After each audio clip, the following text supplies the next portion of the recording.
Hi, and welcome to one of our Manifesto special videos. I'm Roger Holman, and today I'm joined by Rob, who's going to talk about HMRC service levels. Rob, I know you've been looking at some of the things relating to HMRC service levels, and we've covered a lot of it on the Tax Factor podcast over the past few weeks. Is there anything in the manifestos that can help with HMRC service levels? So certainly if you look at all the main parties, they talk about, improving HMRC in effect, albeit if you look at the Conservatives, they don't actually say how they will improve it or anything like that. I think their idea is very much things like AI and everything will be the answer. Now, I think that's a bit naive and a bit idealistic.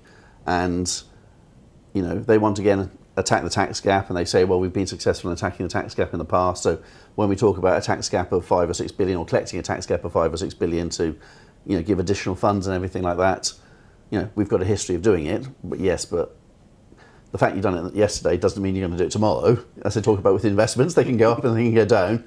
And realistically, given that they're continually cutting HMRC's funding, and they have been for a number of years, and the plans are still to cut HMRC's funding, if you look at the forecast for HMRC over the next few years, realistically, I think that's a major problem. And all the service levels that we have with HMRC, the problems we have from a service level perspective, whether that's as advisors or whether that's as companies or whether it's individuals, that isn't really being addressed within the Conservative Party manifesto in any way, shape or form.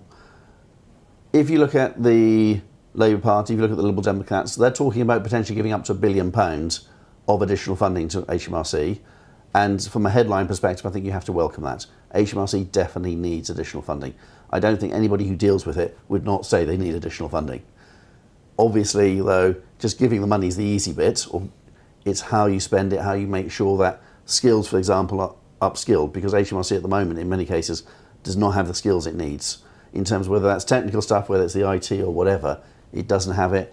And so, yes, there's bits to welcome there, but whether it's spent wisely and whether then that is used to actually attack the tax gap and get the 5 billion that Labour talk about, or up to 7 billion that the Lib Dems talk about, obviously there's not enough detail there to say, okay, how achievable is it?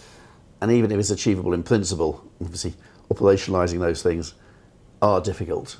So potentially welcome news, but is the unknown side of things. Hopefully there's going to be some additional funding for HMRC, but watch this space. Absolutely. The headline perspective, it is a good starting point, and then it's just how that is used in practice. Thanks, Rob. If you've got any questions on anything we've discussed today and how it may affect you, please get in touch using the form on this page.